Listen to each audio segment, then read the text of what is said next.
Friends नमस्कार। मैं उम्मीद करता हूं कि आप सभी लोग सकुशल होंगे और होना भी चाहिए ऐसा ही कि आप सभी लोग सकुशल हो। किसी महान व्यक्ति ने एक पंक्ति लिखी है कि सपनों को पाने के लिए समझदार नहीं पागल बनना पड़ता है। और ऐसी पंक्ति तो कोई महान व्यक्ति लिख सकता है, अपन छोटी मोटी थोड़े लिख सकते हैं। तो आज अपन बात करेंगे हृदय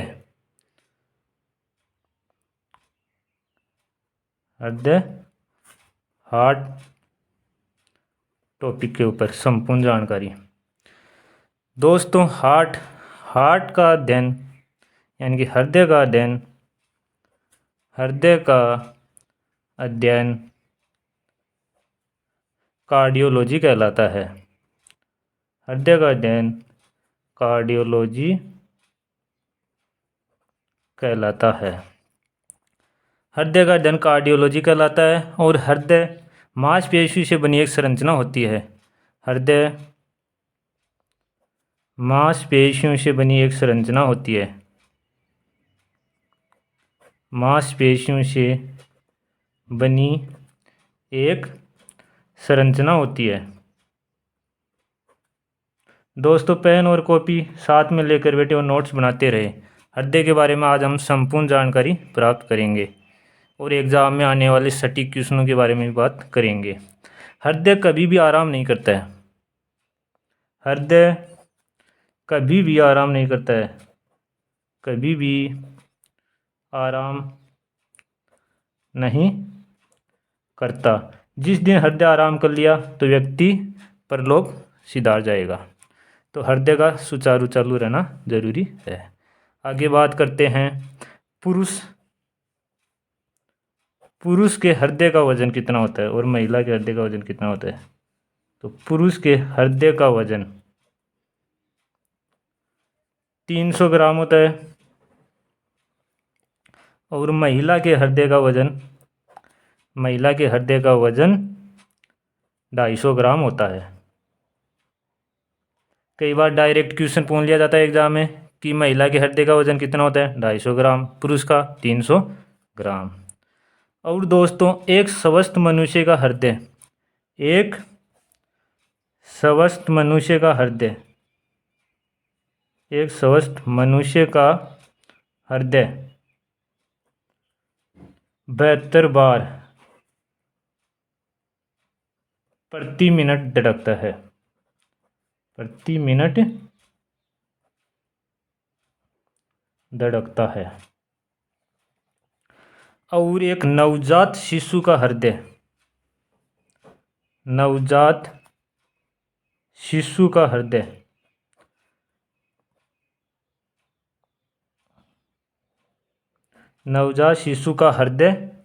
140 बार प्रति मिनट धड़कता है। 140 बार प्रति मिनट धड़कता है नवजात शिशु का हृदय। और बच्चों का हृदय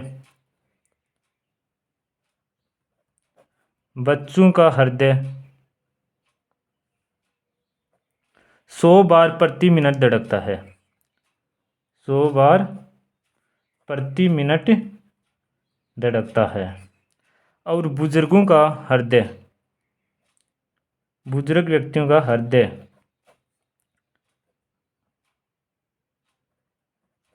65 बार प्रति मिनट धड़कता है।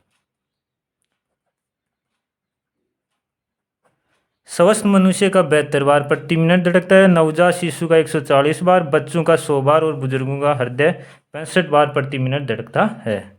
दोस्तों फिर आगे बात करते हैं हम कि एक मछली होती है, उसके हृदय में कितने कोष्ठक होते हैं। उभयचारी पक्षी किन किन के हृदय में कितने कोष्ठक होते हैं, इनकी हम आगे बात करते हैं। तो मछली होती है, जो मछली के हृदय में 2 कोष्ठक होते हैं। जो अभी फिलहाल रेलवे के अंदर यह क्वेश्चन पूछा गया था कि मछली के हृदय में कितने कोष्ठक होते हैं, 2 कोष्ठक होते हैं। और उभयचारी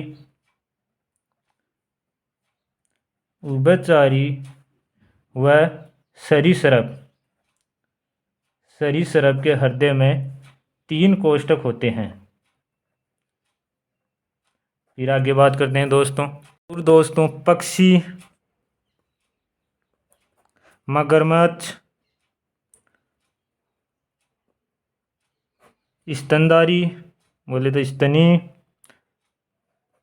मनुष्य के हृदय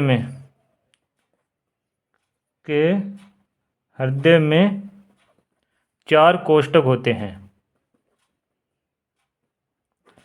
पक्षी, मगरमच्छ, स्तनी, मनुष्य के हृदय में 4 कोष्ठक होते हैं। और केंचुए, घड़ियाल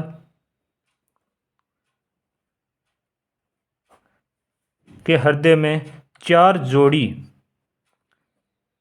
जोड़ी कोष्ठक या कक्ष होते हैं। कोष्ठक बोल दो या कक्ष बोल दो, एक ही बात है। 4 जोड़ी होते हैं। और कॉकरोच के हृदय में सबसे ज़्यादा कोष्ठक होते हैं। कॉकरोच के हृदय में 13 जोड़ी कोष्ठक होते हैं। 13 जोड़ी कोष्ठक या कक्ष होते हैं। फिर आगे बात करते हैं दोस्तों। कॉकरोच के हृदय में 13 जोड़ी होते हैं। केंचुआ, घड़ियाल के में 4 जोड़ी, और मगरमच्छ, स्तनी, पुरुष, इनके में 4 कोष्ठक होते हैं। दोस्तों आगे बात करते हैं। हृदय का पहला प्रत्यारोपण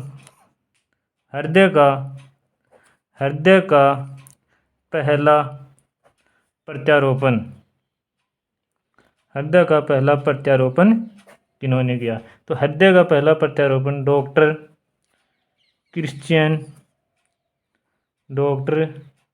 क्रिश्चियन बेनोर्ड ने किया। और कब किया? हृदय का पहला प्रत्यारोपण डॉक्टर क्रिश्चियन बेनोर्ड ने 3 दिसंबर 1967 को दक्षिण अफ्रीका में किया।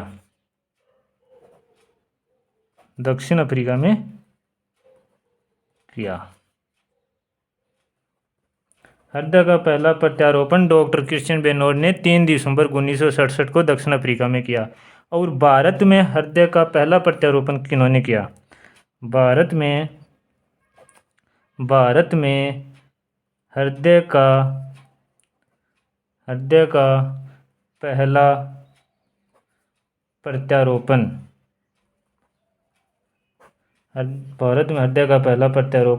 डॉक्टर वेणुगोपाल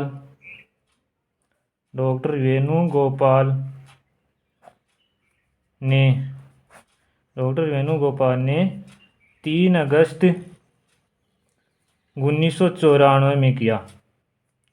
3 अगस्त 1994 में किया। पहला प्रत्यारोपण डॉक्टर क्रिश्चियन बेनोर्ड ने 3 दिसंबर 1967 को दक्षिण अफ्रीका में किया।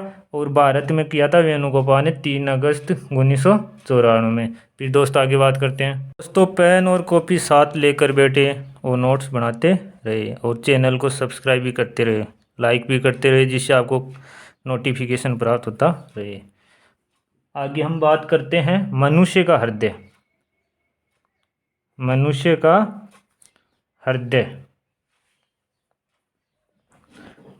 का हृदय को अपन एक डायग्राम से इस प्रकार समझेंगे। डायग्राम मतलब मनुष्य के हृदय में 4 कोष्ठक होते हैं, तो अपन 4 कोष्ठक बनाएंगे इसे। ये होता है बायां आलिंद, बायां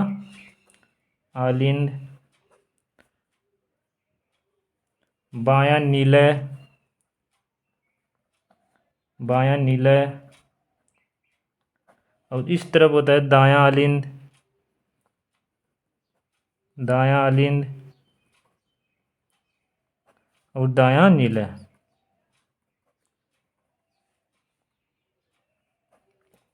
ऊपर बनाएंगे अपन लंग्स,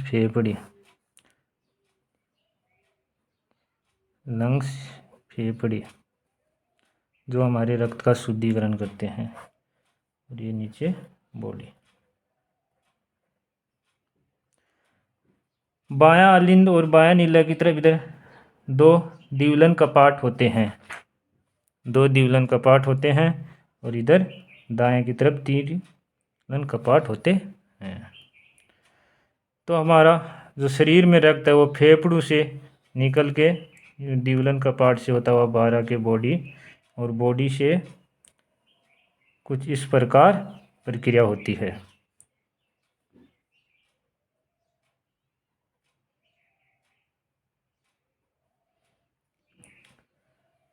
फेफड़े क्या करते हैं हमारे शरीर में? रक्त का शुद्धिकरण का कार्य करते हैं। शुद्धिकरण का कार्य कौन करते हैं? फेफड़े करते हैं। बायां आलिंद होता है, इधर एक फुफ्फुसीय शिरा होती है। फुफ्फुसीय शिरा होती है जो अपवाद के स्वरूप जानी जाती है। अपवाद स्वरूप क्यों जानी जाती है वो अपन अभी आगे बात करते हैं। फुफ्फुसीय शिरा होती है, यहाँ महाधमनी होती है, महाधमनी, और इस तरफ फुफ्फुसीय महाधमनी, फुफ्फुसीय धमनी, जिसे भी हम अपवाद स्वरूप पहचानते हैं। वो क्यों पहचानते हैं वो भी बात करते हैं हम। और यहाँ पे महाशिरा।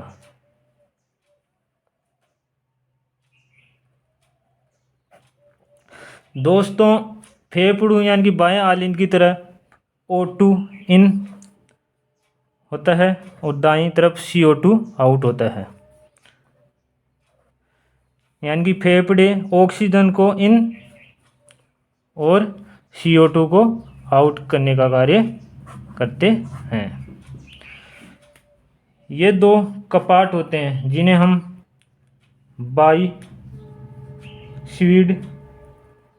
बाइक्विड वाल्व या द्विलन कपाट भी कहते हैं। द्विलन कपाट भी कहते हैं। एग्जाम में कई बार बाइक्विड नाम आ जाता है, कभी द्विलन पूछ लिया जाता है। ये होते हैं ट्राइक्विड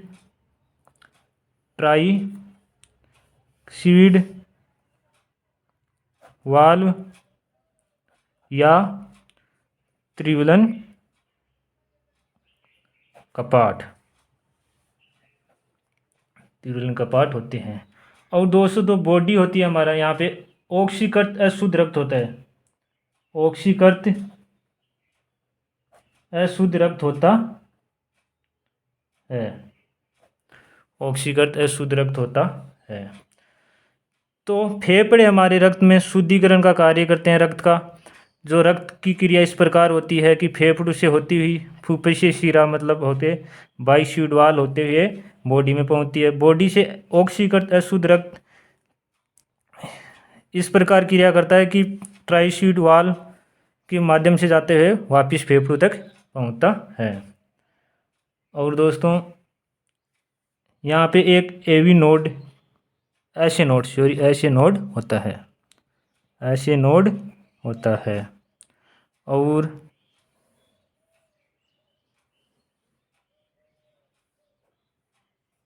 यह अपना सुपीरियर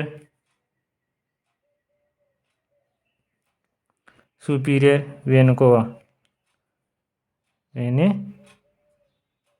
केवा होता है। और अपना यहाँ पे इंपीरियर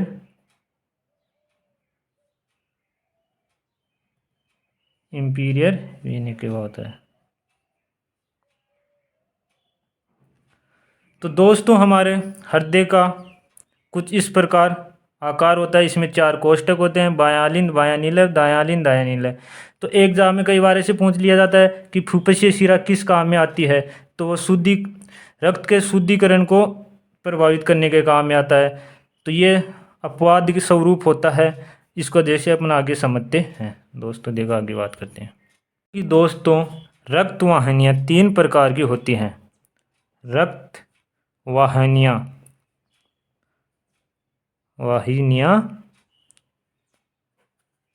3 टाइप की होती हैं। 3 प्रकार की होती हैं। 3 प्रकार की कौन कौन सी होती हैं? धमनी होती है एक होती है शिरा, और एक होती है केशिकाएं। 3 प्रकार की रक्त वाहिनियाँ होती हैं, धमनी, शिरा और केशिकाएं। धमनी को अपन इंग्लिश में बोलते हैं एरेटरी, शिराओं को बोलते हैं अपन वेन, और केशिकाएं हो गई। तो अपन धमनी और शिराओं के बारे में बात करेंगे अपन। तो वाहिनियाँ जैसे 2 हो गई, एक तो हो गई धमनी और एक हो गई शिरा। दोस्तों, धमनियाँ शुद्ध रक्त का प्रवाह करती हैं। इसमें सामान्यतः शुद्ध रक्त का भाव होता है। धमनियों में शुद्ध रक्त का भाव होता है और शिराओं में अशुद्ध रक्त का भाव होता है। अशुद्ध रक्त पाया जाता है। धमनियों में शुद्ध रक्त और शिराओं में अशुद्ध रक्त। एग्जाम में पहुंचा जाता है कई बार कि धमनियों में किसका प्रवाह होता है, शुद्ध रक्त का, शिराओं में अशुद्ध रक्त का प्रवाह होता है। तो अभी हमने बात की कि फुफ्फुसीय धमनी एक अपवाद होती है। क्यों होती है? दोस्तों, देखा जाए तो धमनियों में शुद्ध रक्त का प्रवाह होता है, लेकिन फुफ्फुसीय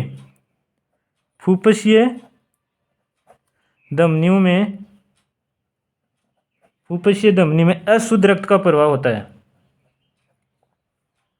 फुफ्फुसीय धमनी में अशुद्ध रक्त का प्रवाह होता है और मोस्टली वैसे धमनियों में शुद्ध रक्त का प्रवाह होता है। तो ये एक इम्पोर्टेंट चीज बात है। एग्जाम में हम कई बार कंफ्यूज हो जाते हैं कि धमनी में शुद्ध रक्त, लेकिन फुफ्फुसीय धमनी में अशुद्ध रक्त प्रवाह होता है। वैसे ही फुफ्फुसीय शिरा होती है। फुफ्फुसीय शिरा, इनमें शुद्ध रक्त का प्रवाह होता है। फुफ्फुसीय शिरा में शुद्ध रक्त का प्रवाह होता है, जो हमें अभी बात की है पहले जस्ट। वैसे शिराओं में अशुद्ध रक्त का प्रवाह होता है, लेकिन फुफ्फुसीय शिरा में शुद्ध रक्त का प्रवाह होता है। फिर आगे बात करते हैं हम कि धमनी और शिरा के बारे में विस्तार से। दोस्तों, धमनी होती है, इनमें सामान्यतः शुद्ध रक्त का प्रवाह होता है, हमने बात किया। और धमनियों में रुधिर दाब अधिक होता है। धमनी में रुधिर दाब अधिक होता है।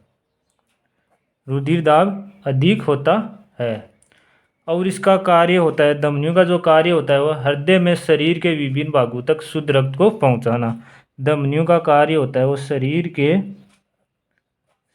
के विभिन्न भागों तक शुद्ध रक्त का पहुंचाना। शुद्ध रक्त का पहुंचाना, ये धमनियों का कार्य होता है। और धमनियों की दीवारें लचीले व मोटी होती हैं। जो धमनी होती हैं, इनकी दीवारें लचीली व मोटी होती हैं। लचीली व मोटी होती हैं। धमनियों में शुद्ध रक्त का प्रवाह होता है और इनमें रुधिर दाब अधिक होता है। शरीर के विभिन्न भागों तक इनका कार्य होता है कि शुद्ध रक्त का पहुंचाना, और इनकी दीवारें लचीली व मोटी होती हैं। फिर आगे बात करते हैं हम दोस्तों शिराएं होती हैं जो, इनमें सामान्यतः अशुद्ध रक्त पाया जाता है। इनमें सामान्यतः अशुद्ध रक्त पाया जाता है। अशुद्ध रक्त पाया जाता है। इनमें रुधिर दाब भी कम होता है। शिराओं में रुधिर दाब कम होता है। शिराओं में रुधिर दाब कम होता है और इनका शिराओं का कार्य शरीर के विभिन्न भागों से अशुद्ध रक्त को हृदय में पहुंचाया जाता है। इसका कार्य शरीर के विभिन्न भागों से अशुद्ध रक्त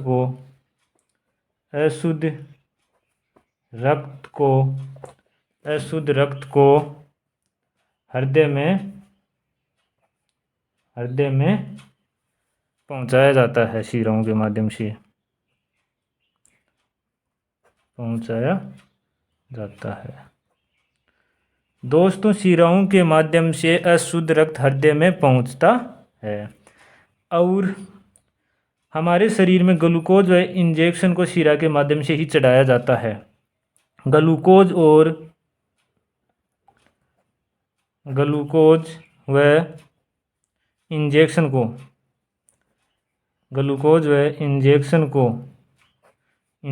को शिरा के माध्यम से चढ़ाया जाता है। शिरा के माध्यम से चढ़ाया जाता है। दोस्तों हम कई बार बीमार पड़ जाते हैं तो डॉक्टर के द्वारा इंजेक्शन को शिरा के माध्यम से ही चढ़ाया जाता है। दोस्तों इससे आगे हम हृदय के बारे में नेक्स्ट वीडियो में पार्ट 2 में बात करेंगे। अगर आपको कोई डाउट हो तो कमेंट करो और चैनल को ज़्यादा से ज़्यादा सब्सक्राइब करो जिससे आपको नोटिफिकेशन प्राप्त हो। नमस्ते दोस्तों, नमस्कार।